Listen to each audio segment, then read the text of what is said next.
దాదాపు 6, 7 years back చేసిన రవ్వ లడ్డు మళ్ళీ ఇప్పుడు చేస్తున్నా. అప్పుడు చేసినా గానీ తినలేకపోయినా. పిల్లి తినేసిందబ్బా మొత్తం. ఫ్రిడ్జ్ మీద పెట్టిన.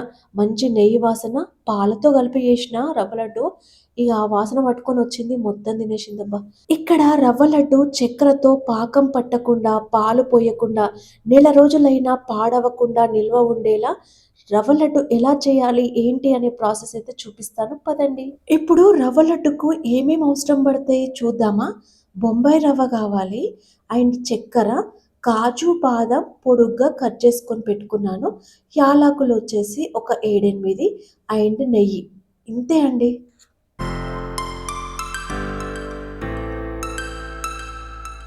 ఇప్పుడు మిక్సీ జార్ తీసుకొని చక్కెర పోసుకొని 5 యాలకులు వేసుకొని ఫైన్‌గా గ్రైండ్ పట్టుకోవాలి. షుగర్ క్వాంటిటీ వచ్చేసి మీకు చూపించిన షుగర్ కప్పుతో 1 ½ కప్ తీసుకున్నాను.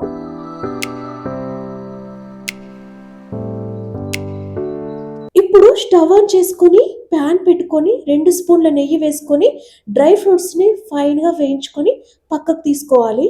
డ్రై ఫ్రూట్స్‌ని ఇలా గోల్డెన్ బ్రౌన్‌లోకి వేయించుకోవాలి.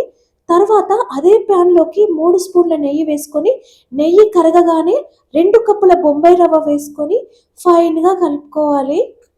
ఈ రవ్వను గోల్డెన్ బ్రౌన్‌లోకొచ్చే వరకు స్టవ్ సిమ్‌లో పెట్టుకొని ఫైన్‌గా వేయించుకోవాలి.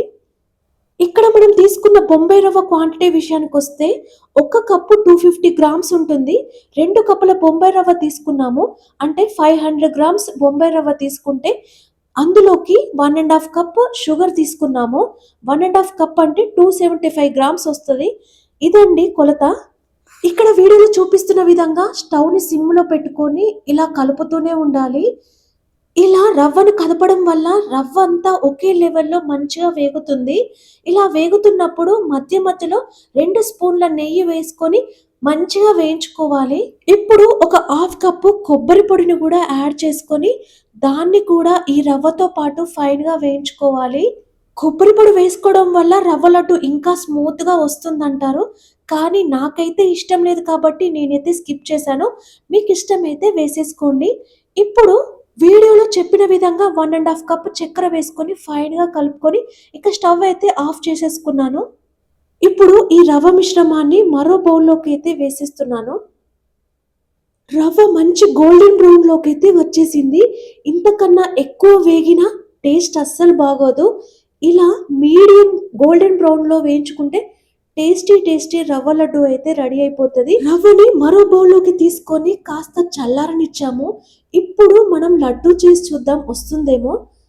ఇందులో చక్కెర పాకం వేయలేదు, పాలు పొయ్యలేదు. ఇక ఇక్కడ నేను చూపిస్తున్న విధంగా రవ్వ బరుసుగా ఉండడం వల్ల లడ్డు అయితే ముద్ద కట్టలేకపోతున్నాం కాబట్టి ఇప్పుడు మనం చక్కెర గ్రైండ్ పట్టుకున్న జార్‌లోకి రవ్వను వేసేసుకొని ఫైన్‌గా మెత్తగా అయ్యేలా గ్రైండ్ పట్టుకోవాలి. అది లడ్డు ముద్ద అయ్యేలా కన్సిస్టెన్సీకి వచ్చిందా లేదా అనేది చూసుకోవాలంటే ఇలా గ్రైండ్ పట్టుకున్న దాన్ని ఒక బౌల్‌లోకి తీసుకొని అలా చేత్తో ఒక లడ్డు అయితే ముద్ద కట్టి చూస్తే మనకు ఐడియా అయితే వచ్చేస్తుంది. అలా ముద్ద కడుతున్నప్పుడు ఫైన్‌గా లడ్డు వస్తుందంటే అది మెత్తగా గ్రైండ్ అయినట్టే. అవ్వలేదు అంటే మరొకసారి గ్రైండ్ పట్టుకొని ఇంకా మెత్తబడేలా చూసుకుంటే సరిపోతుంది. మెత్తగా గ్రైండ్ పట్టుకున్న రవ్వ మిశ్రమంలో డ్రై ఫ్రూట్స్ వేసేసుకొని ఇక లడ్డూలు కట్టేసుకోవడమే. లడ్డు సైజు మీ చాయిస్. లడ్డు చేస్తున్నప్పుడు పగిలినట్టు అట్లా ఏమైనా అనిపిస్తే నెయ్యిని స్టవ్ మీద పెట్టి కాస్త కరిగించి ఈ రవ్వ మిశ్రమంలో వేసుకొని ఫైన్‌గా కలుపుకొని లడ్డు చేసుకోండి. కొంచెం కూడా పగలకుండా చాలా బాగా సుతిమెత్తగా అయితే వస్తాయి. వీడియో మొదట్లో మీరు అబ్జర్వ్ చేస్తే కాస్త నెయ్యి ఎక్కువ వేసి కొన్ని లడ్డూలు కట్టాను. నెయ్యి తక్కువ వేసి కొన్ని లడ్డూలు కట్టాను. తక్కువ వేసిన లడ్డూలైతే కాస్త చేయికి పొడి పొడిగా తగులుతూ ఉన్నాయి. ఎక్కువ వేసిన లడ్డూలేమో మంచి యెల్లో కలర్‌లోకైతే వచ్చేసినాయి. మీరు అబ్జర్వ్ చేస్తే మీకు తెలిసిపోతది. ఇక్కడ ఫైన్‌గా లడ్డూలైతే రెడీ అయిపోయినాయి అబ్బా! రవ్వ లడ్డు. టేస్టీ యమ్మీ రవ్వ లడ్డు చూస్తేనే నోరూరిపోతుంది గదా! ఇంకెందుకు ఆలస్యం? నేను చేసిన ప్రాసెస్‌లో మీరు చేసి తిని ఎలా వచ్చిందో ఖచ్చితంగా నాకు కామెంట్‌లో షేర్ చేయండబ్బా! రవ్వ లడ్డు చేసేటప్పుడు క్వాంటిటీ ఎంత ఇంపార్టెంటో, రవ్వను వేయించే ప్రాసెస్ కూడా అంతే ఇంపార్టెంట్.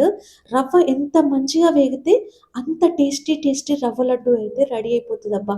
నేనైతే తినేటప్పుడు ఎప్పుడు దేవుడికి కృతజ్ఞతలైతే చెప్తాను. అబ్బా! నాకింత మంచి ఫుడ్ ఇస్తున్నావు గదా! నీకు కృతజ్ఞతలు తండ్రి శివయ్య అనుకుంటా.